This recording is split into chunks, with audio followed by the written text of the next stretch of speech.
E aqui eu entro numa palavra que eu quero trazer para vocês. Eu não quero trazer nenhum ensinamento agora aqui, não quero falar muito profundamente sobre isso, eu quero mais trazer uma palavra devocional para nós, né? De conforto. O Senhor colocou no meu coração. Eu estava lendo um livro, e ao ler esse livro, Deus começou a falar comigo, e eu comecei a captar a ideia que aquele escritor queria passar. E quero dizer para vocês, irmãos, que o ID, e por isso nós estamos trabalhando com isso, o ID, nós chegamos à conclusão que o ID não é optativo. Não é optativo. Não é uma opção. O ID é uma obrigação, é uma ordem, é um imperativo de Cristo para a igreja até que ele volte.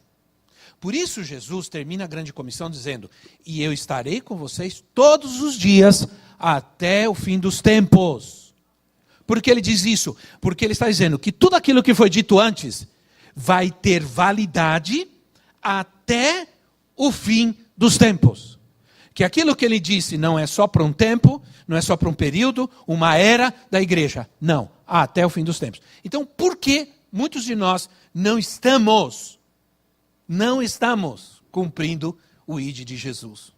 Efetivamente, verdadeiramente. Então, esse livro que eu estava lendo, de um irmão chamado David Platt, ele faz uma afirmação, ele faz um comentário, melhor dizendo, sobre um pensamento que está predominando na igreja hoje.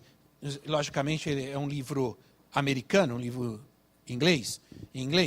Ele está falando da cultura americana, mas ele está falando também do mundo. É um homem que viaja muito. Ele diz: enquanto ao compartilhar a fé, na questão de compartilhar a fé, a minha fé, o pensamento consciente ou inconsciente, porque às vezes não é consciente, às vezes nós estamos vivendo isso inconscientemente, nós não estamos percebendo e estamos vivendo algo que é contrário justamente àquilo que o Senhor nos mandou fazer. É aquela ideia de que aquilo que o Senhor nos mandou fazer não estamos fazendo e aquilo que Ele não mandou a gente fazer, a gente está fazendo. Então ele diz que na questão de compartilhar a minha fé a outros, é de que a fé é uma questão de gosto. De gosto. Né? E não de verdade, presta atenção. Que a fé é uma questão de gosto, não de verdade. Portanto, não é correto dizer que a fé de uma pessoa está errada ou está certa. Se ela tem fé, se a fé dela é assim ou é assado, ela está bem. Não tem problema nenhum. E não podemos dizer que essa fé é correta, aquela fé é falsa. Não é certo fazer isso, porque nós vamos ferir as pessoas. Porque fé é uma questão de gosto, de escolha. E nós sabemos que não é, né, irmãos? Então o que acontece? Aí eles assim, o melhor que fazemos, e eles que nos Estados Unidos, hoje é a ideia que prevalece na igreja, de que a melhor coisa é ficar tranquilo com o que a gente crê e resistir à ideia de transmitir nossa fé a outro, para não ferir a liberdade da outra pessoa, para não ferir o pensamento, a escolha da outra pessoa. A gente fica na nossa, tranquilo, vive a tua fé, ela vive a fé dela, e cada um fica na sua, tudo bem, não tem problema nenhum. No final das contas, é uma visão hoje que está predominando em alguns lugares, uma visão universalista. Universalismo, o que é universalismo?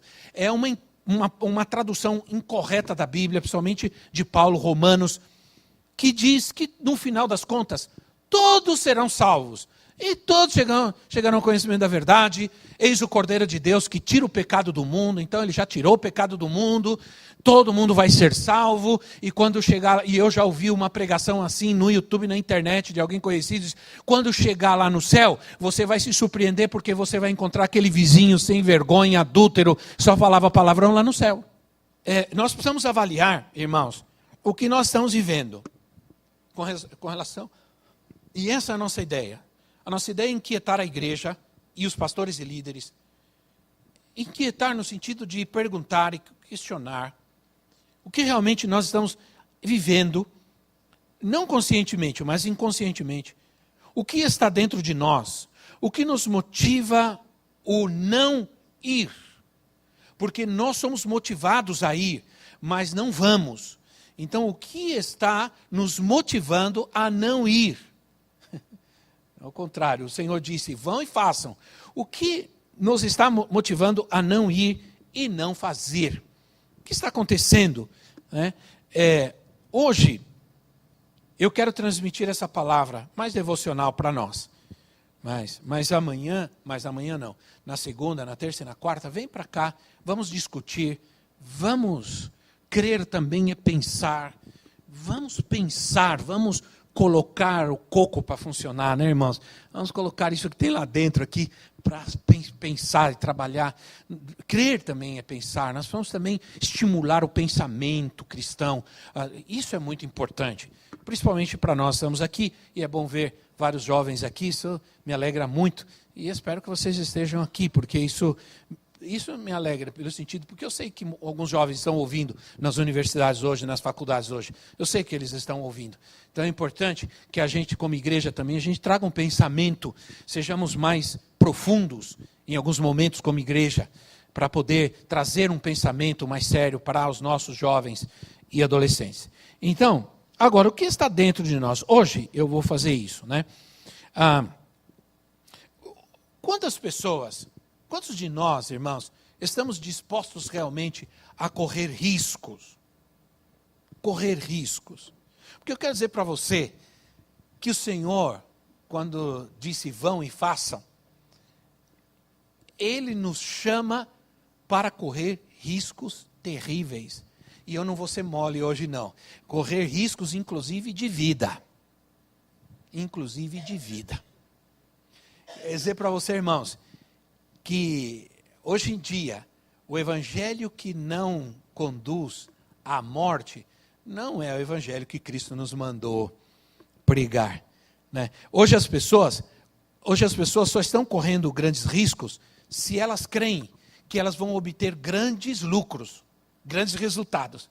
Se eu não tenho certeza que vou ter grandes lucros e grandes resultados, eu não vou correr risco nenhum. E esse pensamento, às vezes, a gente traz para o ministério. Né? Como aquele pastor, que eu nunca me esqueço, que me disse, eu tomei uma decisão na minha vida, eu não vou mexer com o diabo, vou deixar ele sossegado lá, vou mexer com esse negócio de libertação, nada disso, porque você mexe com o diabo, ele fica, aí você, eu não mexo com ele, ele não mexe comigo. E aí fica tudo certo. Esse tipo de pensamento é um pensamento abominável à grande comissão. E eu vou explicar por quê. Porque eu quero que você abra Mateus capítulo 10.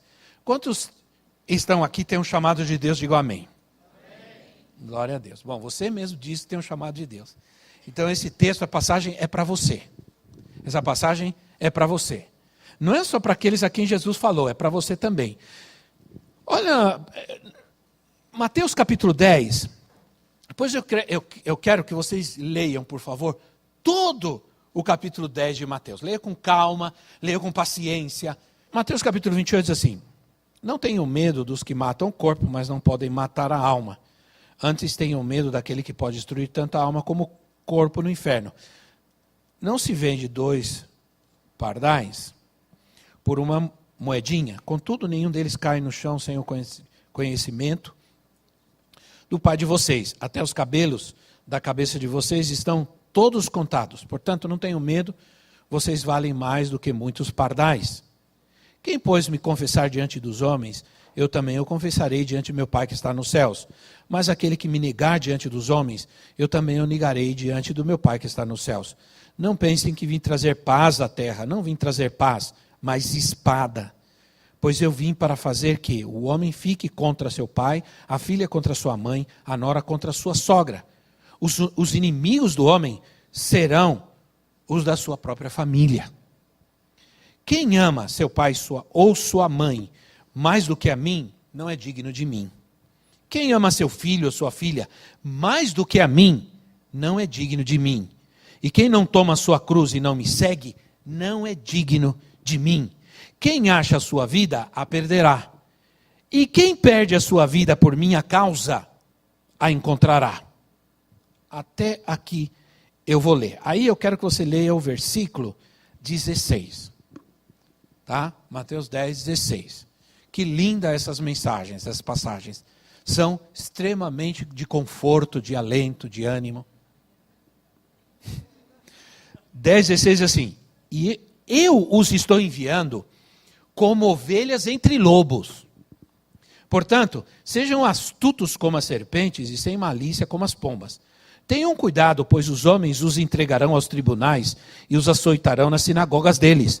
Por minha causa, vocês serão levados à presença de governadores e reis como testemunhas a eles e aos gentios.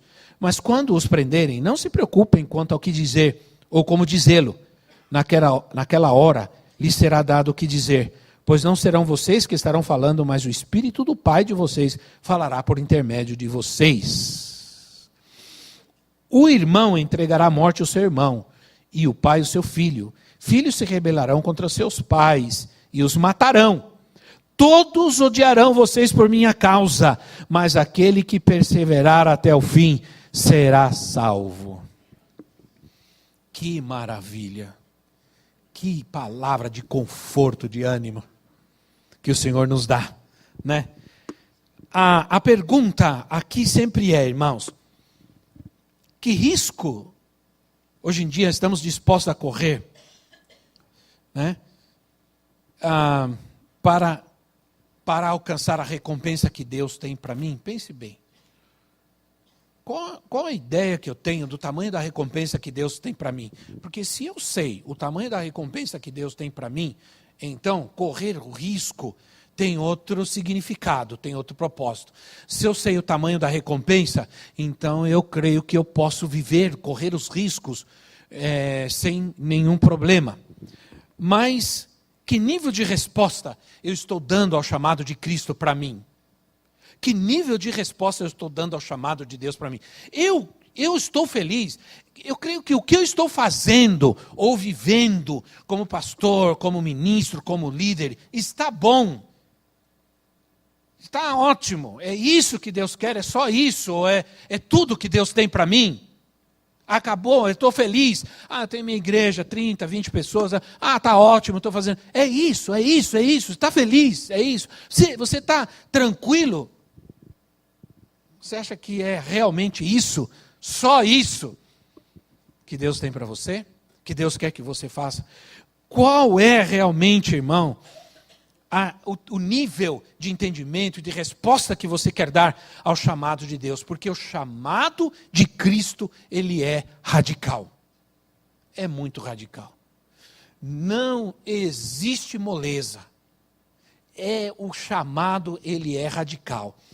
É um imperativo, é um chamado de grande risco que nós temos, é perder a vida. Eu quero falar um pouco sobre isso, porque eu quero trazer para vocês uma palavra de ânimo, de conforto, de alento de Cristo, para o seu ministério, né? Ninguém diz nada para mim agora, nem amém, nem glória a Deus, ninguém diz nada. Alguns estão olhando para mim, estão dando um riso sem graça, assim, dizendo, ai meu Deus, né? Sabe o que o Senhor está dizendo na verdade? Nesses textos, depois você lê, eu não quis ler Mateus 10, é muito grande. Sabe o que o Senhor está dizendo? Em primeiro lugar, Ele está dizendo assim, eu quero que vocês vão aos lugares de necessidade. Vão aos lugares de necessidade. Versículo 8 ao 10 assim. Versículo 7 diz assim, por onde forem,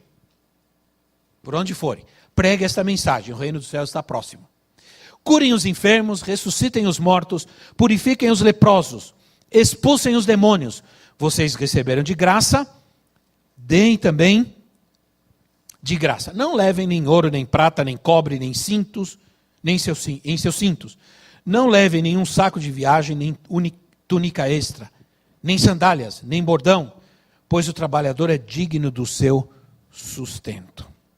Curem os enfermos, ressuscitem os mortos, purifiquem os leprosos, expulsem o demônio. Onde? Por onde vocês forem. por onde vocês forem. Vão e façam. Por onde vocês forem, curem os enfermos. Expulsem os demônios. Hein? Ponha a mão sobre o leproso. A lepra, nessa época, era uma doença contagiosa. Curem os leprosos. Jesus chamou um leproso, pôs a mão sobre ele, abraçou ele. Não é? E naquela época, você se aproximar de um leproso já era condenado. E você se aproximasse de um leproso, você tinha que ficar 7 dias se purificando fora da cidade, não podia ter contato com ninguém. Jesus chegou, tocou, abraçou o leproso. Vão aos lugares não vão aos lugares fáceis, lindos. O Senhor está dizendo, vão onde está o problema, onde está a dificuldade, onde o diabo está agindo, onde o diabo está trabalhando, onde o diabo está dominando, está destruindo. Vão lá. Há uma ordem, vão. Aí diz assim, e por onde vocês forem, né? Curem os enfermos, expulsem os demônios. Né?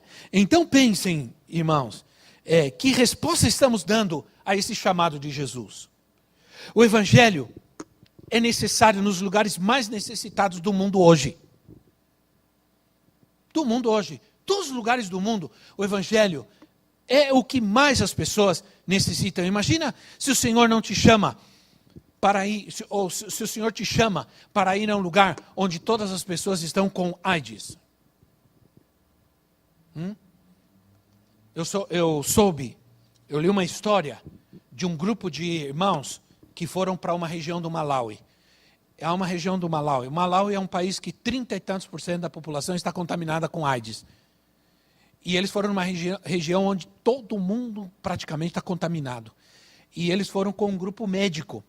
E eles foram para lá. E eles foram conscientes de que se alguma coisa acontecesse, por exemplo, se eles dando injeção em alguém, se furasse, e dois do grupo tiveram um acidente com agulha. Se furaram com uma agulha já usada nas pessoas. E foi uma luta muito grande. E no caminho, sem saber, porque iam voltando, eles eram americanos, voltando para os Estados Unidos, eles foram orando. E no caminho, a história conta que no caminho eles foram conversando. E um deles disse assim, olha, se eu me contaminei, eu sabia do risco. E o risco que eu corri, já valeu a pena pela recompensa de ver várias pessoas sendo salvas.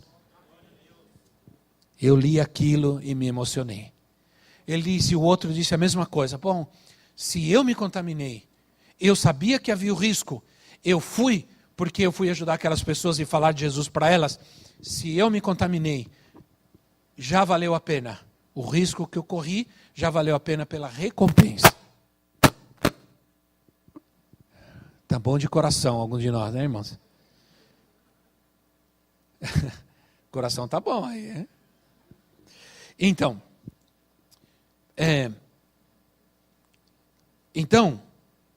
se o Senhor te chamar para este lugar, e ter que orar pelas pessoas, sabe, irmãos, eu estou preocupado com algumas pessoas. Algumas pessoas me dizem assim, até pastores me dizem, eu não vou não. Você tem coragem, pastor, eu não tenho coragem, irmão, nós estamos mal. Nós estamos mal. Estamos muito mal. Porque, na verdade, olha o chamado do Senhor Jesus. Eles vão aos piores lugares e aos lugares de necessidade. Entende? Então, esse é um ponto. Outro ponto, ele disse, vão aos lugares de perigo. Vão aos lugares de necessidade, doença, feitiçaria. Vão também aos lugares de perigo, versículo 16 ao 20. Eu estou enviando vocês como ovelhas entre lobos. Jesus, em algum momento, ele disse ou diria, eu sou o bom pastor, e o bom pastor dá a vida pelas suas ovelhas. Aí ele diz assim, eu como ovelhas envio vocês no meio dos lobos. Agora, irmãos, presta atenção. Aí imagina o espanto dos discípulos ao ouvir: eu envio vocês como ovelha no meio dos lobos. Ah, mas eu sou o bom pastor ama a sua ovelha. O bom pastor dá a vida pela sua ovelha. Eu envio vocês como ovelha entre os lobos. Agora, preste atenção, irmãos. Que tipo de chamado nós estamos exercendo, irmãos? Que tipo de chamado nós estamos vivendo de Deus? Que resposta nós estamos dando ao chamado de Deus na nossa vida, pastores e líderes? Não seria o mesmo que dizer hoje: porque eu envio vocês a lugares perigosos, onde vocês vão encontrar pessoas más e perigosas, pessoas que não querem saber de vocês, pessoas que não querem ouvir vocês, pessoas que vão odiar vocês, que vão atacar vocês. Nós não querendo ir, irmãos, sim ou não? O pastor João, ele estava no Malawi, e o pastor João Mushongo, nós estávamos no hotel, era uma tarde, e nós estávamos no hotel, no outro dia de manhã eu já ia viajar de volta, e eu queria sair, dar uma volta. Eu não tinha até agora, eu só tinha saído do hotel, dentro da van, e indo embora para alguns lugares. Eu queria dar uma volta, queria sair, caminhar um pouco. E estavam 4 pastores ali, 4, 5 pastores. E o pastor João disse: não, apóstolo, não. Não vai não, é muito perigoso. Não, é muito perigoso. E eles, entre eles, falando em dialeto para eu não ouvir. E eles diziam: não, eu acho que eles diziam: não, vai. E eles diziam: não vai, é perigoso, é perigoso. O apóstolo é branco, e vai chamar atenção, e eles vão vir. Aí eu falei: pô, mas eu não sou tão branco assim. Tem gente que é mais branca que eu. Mas, aí ficar naquela discussão, aí eu falei: pô, pastor, vamos. Não, pastor João, não, apóstolo, por favor, apóstolo, é muito perigoso. Eu falei: não, vamos. Se vocês assistirem o filme, vocês vão ver do que eu estou falando. Aí saímos caminhando. E realmente eu me senti assim, sabe quando você sente um ET? Você se sente assim, alguém do outro planeta, todo mundo olha para você, as crianças ficam olhando para você assim, né? E todos olham para você. Alguns olham com raiva, outros olham com curiosidade. E no caminho, no trajeto, na volta, uma moça estava com uma faca grande assim, e ela estava com aquela faca. E ela, quando eu passei, ela olhou para mim e fez assim com a faca para mim. E falou no dialeto. Então eu perguntei o que ela disse. Eu vi que todos me cercaram e tudo. E ela falou assim: me dá dinheiro, senão eu vou enfiar essa faca em você. Então, realmente, o que nós estamos fazendo? Que tipo de comodidade nós estamos vivendo, irmãos? Tem tanta miséria e desgraça ocorrendo ao nosso redor, e nós como igreja, o que estamos fazendo? Como estamos respondendo? Olha, presta atenção, a ovelha é um animal indefeso, completamente indefeso. É um dos animais mais indefesos. A ovelha não tem nenhuma defesa. A ovelha é lenta, a ovelha não pode correr, a ovelha não enxerga direito. E o que elas estariam fazendo ali no meio dos lobos, né? O chamado, Jesus disse: eu envio vocês no meio dos lobos. A ovelha no meio do lobo, irmão, coitada da ovelha. Não vai sobrar nem pena. Né? Não vai sobrar nem um ossinho do cérebro, não vai sobrar. Né? Então, como Jesus disse isso, nossa frase favorita, sabe qual é a nossa frase favorita? A nossa frase favorita é assim: eu quero estar no centro da vontade do Senhor. Quantos já ouviram isso? Quantos já disseram isso? Eu quero estar no centro da vontade do Senhor. E se o centro da vontade do Senhor for no meio dos lobos? Porque eu quero dizer uma coisa, o Jesus disse assim: eu vou enviar vocês. Entenda uma coisa, quando você está lá no meio dos lobos, você tem que entender que isso é um propósito. Porque quando você diz assim: eu quero estar no centro da vontade de Deus, se o centro da vontade de Deus para você é no meio dos lobos, ovelha.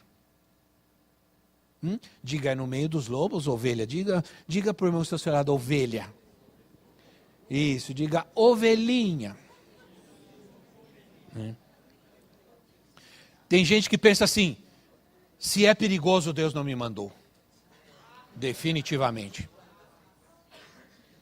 Deus não vai fazer isso de forma nenhuma. Há uma história de que um casal foi para um lugar, uma tribo, eu esqueci o nome agora. Eu li essa história, estava lendo esses dias. É uma história verídica também. Eu tenho um livro muito bonito chamado Até os Confins da Terra, que conta a história dos missionários desde Paulo até o século XX. É bastante biográfico esse livro, é grosso assim, tem 600 páginas.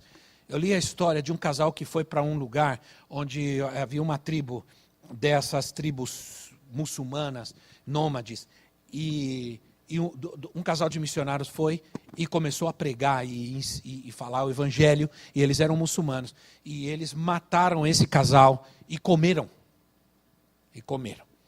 Aí, passou um tempo, foi outro casal. Outro casal chegou lá e esse casal começou a pregar a mesma coisa. Eles viram, mas eles estão falando a mesma coisa que aqueles falaram. Vamos ouvir o que eles estão falando. E ouviram. E vários deles se converteram. Aí a pergunta é, você queria ser o primeiro ou o segundo casal? Agora, a pergunta é, Deus chamou o primeiro casal? Chamou. Chamou o segundo casal? Chamou. Agora, Deus chamou um para preparar o caminho para o segundo. E para isso eles deram a sua vida. Nós estamos pregando um evangelho muito bom, irmãos. Nós estamos pregando um evangelho muito fácil. Nós estamos pregando um evangelho de nada. Olha o que Jesus está dizendo aqui. Essa mensagem de Jesus aqui, para quem é? É só para os discípulos? É só para aqueles que estavam lá ouvindo ao Senhor? Não é. Nós estamos pregando um evangelho de nada, irmão. Não, olha, sinceramente, não quero me exaltar aqui, porque eu não quero parecer com alguns aí, né? Então, se é perigoso, Deus não me mandou, não. Se é arriscado, não. Se é difícil, se é perigoso, Deus não me chamou, não. Deus, não é vontade de Deus. Alguém esses dias veio e me perguntou, eu quero tanto ir fazer um trabalho missionário, servir a Deus. Será que é vontade de Deus? Eu quero dizer, irmão, a ordem já está dada. A ordem já está dada. Eu conheci um missionário, um grande homem de Deus, era um homem inquieto. Ele comprou, um americano, irmãos, ele comprou um avião. Ele ganhou uma oferta grande, ele foi, comprou um avião, aprendeu a pilotar, tirou o brevet, e ele viajava com aquele avião dele para lugares que você não imagina. Já tinha até caído o avião uma vez e tudo. Ele era louco. E ele um dia falou para nós assim, numa preleção, ele disse assim, olha, é o seguinte, se o Senhor não me mandar para algum lugar, eu vou assim mesmo. Porque a ordem já está dada. Entende? Então, tem gente que passa a vida inteira perguntando, onde Deus me quer? Onde eu vou? Onde Deus me quer? Onde eu vou? E nunca sai do lugar. Então, que é importante avaliar qual é a nossa disposição para os próximos dias que virão, irmãos. Qual é a nossa disposição? Vamos agradar ao mundo? Se queremos ficar bem, não ter problemas, preparemos umas mensagens mornas, suaves, né? Não vamos confrontar tanto o pecado, porque essas pessoas vão ficar olhando feio, vão ficar fazendo cara feia. Não vamos confrontar tanto o pecado, afinal as pessoas precisam ir para a igreja, precisam ouvir coisa boa. Né? Essa mensagem de Jesus não foi nada boa, não. Sim ou não? E aí, só que eu estou falando isso, irmãos, sinceramente, aquilo que eu escrevi, que eu estudei, é aquilo que Deus falou comigo primeiro. Eu, em algum momento dessa mensagem, fiquei envergonhado de mim mesmo. Quer dizer, eu estou muito bem, estou muito cômodo. Estou muito bom. Entende? O pastor João falou para mim, apóstolo, sabe por quê? O pessoal aqui do Malai gosta demais de você, apóstolo. Eles estão admirados, porque você vem aqui, você senta com a gente, você come a nossa comida, e você abraça as crianças, porque muitos vêm aqui e eles não fazem isso, Eles não abraçam as crianças, eles não comem aqui com a gente, porque eles têm medo de pegar doença, medo de ficar doente. E não fazem mesmo, irmãos, que eu sei que não fazem. Porque eles têm medo de pegar doença. Não comem e não bebem porque têm medo de pegar malária, de ficar mal do estômago, de pegar... E não comem, e não bebem, e não abraçam as crianças, porque as crianças estão extremamente sujas. Elas estão sujas, elas estão cheirando mal, elas estão todas cheias de mosca, elas estão... E não abraçam, entende? E não vão, e se... Pastor Daniel já conhece, se comer em Moçambique já não é muito fácil, no Malau é pior ainda. Pior ainda, porque eu tenho um vídeo aqui mostrando, junto com a comida, eles fazendo a comida no chão, o cachorro andando, a criança pelada por ali também. Né? Então, não é fácil, mas a gente come, a gente abraça, a gente está lá. Então, há perigos. Então, irmãos, agora, aqui, o Senhor também deixa uma mensagem para nós. Deixa eles assim, tudo bem, vocês vão, mas 3 vezes ele diz assim. Aí você me pergunta, qual é o segredo, apóstolo? Como então vencer? Como ter, sabe? Porque, irmãos, nós estamos todo domingo abrindo e fechando a nossa congregação, fazendo cultos, e às vezes com as pessoas lá brigando, cheio de problema, cheio de diz que me diz, que cheio de... Olha, sinceramente, acho que nós temos que avaliar bem que nível de resposta nós estamos dando ao chamado de Deus, ao ID do Senhor na nossa vida, irmãos, queridos pastores. Sinceramente. E as pessoas estão morrendo ao nosso redor, no lugar onde Deus nos colocou, no bairro onde Ele nos colocou, a miséria, a pobreza, o demônio, o diabo está dominando as famílias, os jovens, as drogas, as desgraças estão acontecendo ao nosso redor. Sinceramente, igreja, pastores que estão aqui, vamos avaliar, vamos tomar um posicionamento, vamos responder. Porque aí você me pergunta, apóstolo, mas o Senhor Jesus nos diz, presta atenção que Ele nos diz. 3 vezes Ele diz assim, não tenham medo. Ninguém diz glória a Deus e amém, mas eu creio. Diga a quem está ao seu lado, não tenha medo. Essa é a ênfase do Senhor Jesus. Não tem. Versículo 26, versículo 28 e versículo 31. 26, 28 e 31. Não tenham medo, não tenham medo, não tenham medo. Ele manda as ovelhas no meio dos lobos. Ele manda as ovelhas para o meio dos lobos. A ovelha chega lá, vai, não tenha medo. Mas eu sou ovelha, é lobo. Não tenha medo. Agora presta atenção, eu vou te dizer uma coisa. Como é possível uma ovelha no meio dos lobos não ter medo? Não é? A ovelha tem carne, tem medo. Quem tem carne tem medo, sim ou não? Você tem carne, irmãos, tem medo. Você está entendendo o que eu quero dizer? Você tem carne, você tem medo. O que eu quero dizer, irmãos, é que nós temos que vencer. Mesmo com temor, a gente tem que ir, tem que enfrentar. Agora, Jesus não disse, presta atenção no que eu vou te dizer. Porque nós não vamos pôr uma fantasia de carnaval e vamos para o carnaval sambar, mas a ideia é evangelizar. A minha pergunta a isso é, eu faço isso por estratégia ou estou fazendo por medo de que me desprezem? Se eu chegar lá no meio e fazer o que Jesus mandou eu fazer. Quando vocês forem, pregue esta mensagem. O reino dos céus chegou. Jesus não disse, vistam-se de lobo e ao invés de balir, rosnem. O Senhor não disse, vistam-se de lobo, quando você chegar lá no meio dos lobos, você não faz assim, faz... Aí você fica parecendo lobo. Aí eles não vão fazer nada contra você. Está entendendo, irmãos? Ser mais claro que isso eu não quero, para não ter problema. Sim ou não? O Senhor não mandou a gente vestir uma pele de lobo e ir lá para o meio dos lobos e chega lá e a ovelhinha... Não. O Senhor disse, vão E quando vocês forem, preguem. Esta mensagem, o reino do céu chegou. Arrependam-se. Porque a mensagem é essa. Arrependam-se, para que os seus pecados sejam perdoados e vocês sejam livrados da condenação eterna. Arrependam-se dos seus pecados, porque o reino do céu chegou. Não é chegar lá,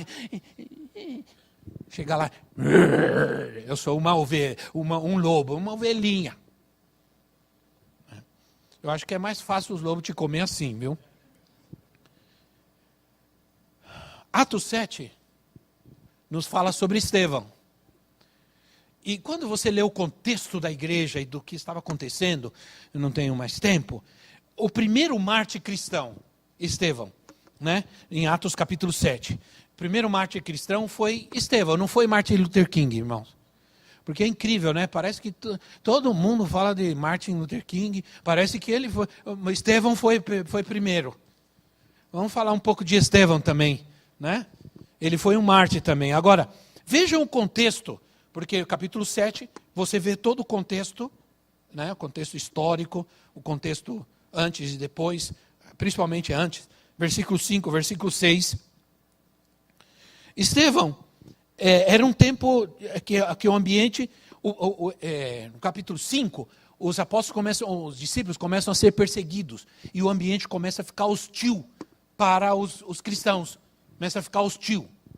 Né? Isso vai até mais ou menos a época de Constantino, que muda depois, mas o ambiente ficou hostil. Apesar disso, os textos seguintes dizem que os que eram perseguidos se dispersavam. Eles eram perseguidos, se dispersavam e pregavam a palavra com coragem onde eles chegavam. Então, o Senhor Jesus mandou, e eles estavam fazendo. O ambiente era hostil, havia perseguição, ameaça de morte, enforcamento, mas eles iam e continuavam pregando com coragem a palavra. Foi o caso de Estevão. Estevão, pregando a palavra com coragem, aconteceu o que aconteceu com ele. E ele foi até o fim, irmãos, respondendo ao chamado do Senhor. Se nós tivermos que sair daqui um pouquinho envergonhados hoje, vai ser bom demais. Né? Deus é soberano. Deus é soberano. Por que eu não vou ter medo? Talvez você pergunte, mas apóstolo, me ajuda. Como é que eu não vou ter medo? Olha, eu vou te dizer uma coisa. A única forma de você não ter medo, creia na soberania de Deus. Ele é soberano. Se Ele te mandou, você vai, porque Ele é soberano. Se Ele te mandou, Ele sabe o que acontecer, vai acontecer, porque Ele, na sua soberania, determinou. Ponto. Você tem que crer. Se Ele diz, não tenham medo, vão, vai. Porque vai funcionar de um jeito. Por quê? Aí, irmãos, pense bem, como estamos vivendo? Porque se para mim, viver é Cristo, e morrer é lucro, é recompensa, eu estou com medo do quê? Aí, mais adiante, o Senhor vai dizer que o problema são que lá em Apocalipse, no capítulo 12, no versículo 11, quem são esses que estão aí? Quem são? Esses são aqueles que lavaram as suas vestes do sangue do Cordeiro e não amaram as suas vidas, não amaram as suas próprias vidas. Nós estamos amando demais a nossa vida, irmão. Estamos amando demais o Netflix, estamos amando demais. Estamos amando demais o passeio, a praia, estamos amando demais muitas coisas que nos está...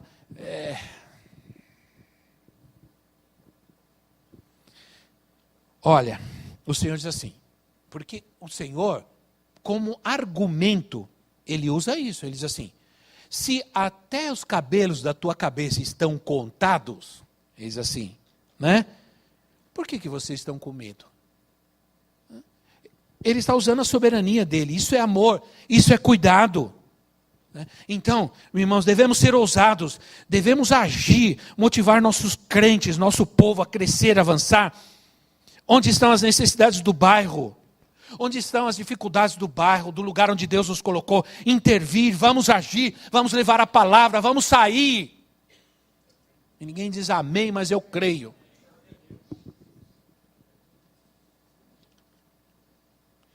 Estamos amando demais o nosso viver. Aqueles que não amaram sua própria vida, sabe? Quando estamos dispostos a render tudo, não ter medo. Quando a morte, ela é uma recompensa. O versículo 38 diz assim, 38.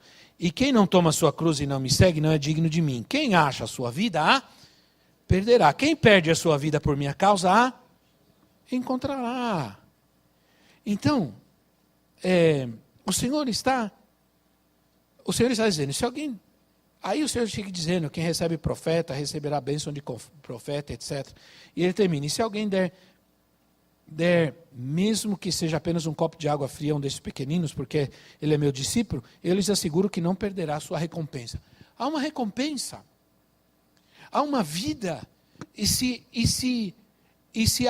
a morte é uma recompensa, porque está falando de lucro, lucro é recompensa, não é? Viver é Cristo, morrer é lucro, lucro é recompensa. Se a morte é uma recompensa, do que eu estou com medo? O problema é que nós estamos temendo mais as pessoas, mais os governos, do que a Deus. Do que a Deus. Aliás, não devemos temer as pessoas. Versículo 28, o Senhor diz assim, versículo 28. Não tenham medo dos que matam o corpo, mas não podem matar a alma. Antes, tenham medo daquele que pode destruir tanto a alma como o corpo no inferno. Não tenham medo. Então, o Senhor está dizendo, não tenham medo das pessoas. O pior que elas podem fazer com você é te matar. Tenha medo das pessoas. O pior que elas podem fazer é te matar. Mas eu estou pregando, eu estou dizendo, não, para mim viver é Cristo, morrer é lucro, é recompensa. Então eu estou com medo do quê? Estou preocupado com o quê? Eu me lembro que um pastor em Guatemala, na época nós estávamos lá, 30 anos atrás, ele contou algo que eu nunca me esqueci. E era esse cara aí, ele era terrível. Ele chegou, viajou com 2 ajudantes, 2 alunos, dois discípulos dele, viajou para um país problemático, politicamente, diplomaticamente. Então, quando chegou lá, ele falou para os meninos, vai lá resolver o negócio do passaporte, enquanto isso eu vejo aqui, vou pegando as nossas malas, vai lá, leva lá para pegar o visto. Eles foram lá, passou um tempo, eles voltaram. Aí disseram, fulano, é o seguinte, eles disseram que não vai dar visto para nós não, que nós não vamos poder entrar no país. Aí ele falou, daqui os passaportes, pega aí as malas, aí eu vou lá. Chegou lá, ele falou assim, é o seguinte, por favor, eu quero que vocês me deem os vistos agora, porque nós queremos entrar no país, nós vamos entrar no país, e nós precisamos que você nos dê os vistos, por favor, agora. Aí o homem olhou para ele e falou, pois não, sim senhor, pum, pum. Aí ele voltou com o passaporte. Está aqui os vistos. Entende? Então, meu irmão, o Senhor é soberano. Se Ele me mandou, eu estou com medo do quê? Se Ele disse, o cabelo da sua cabeça, todos eles estão contados, está com medo do quê? É a soberania de Deus que cuida de nós. É a soberania de Deus que nos protege e nos guarda. É estar debaixo do chamado. Se Ele me chamou, eu estou com medo do quê? O problema é que, hoje, o que eu estou chamando vocês, a consciência é que nível de compromisso que eu estou tendo com a grande comissão. Qual é o meu nível de compromisso com o chamado de Deus na minha vida? Quantos dizem amém? Esta palavra, eu disse que seria uma palavra de conforto, de ânimo. Né? Eu avisei.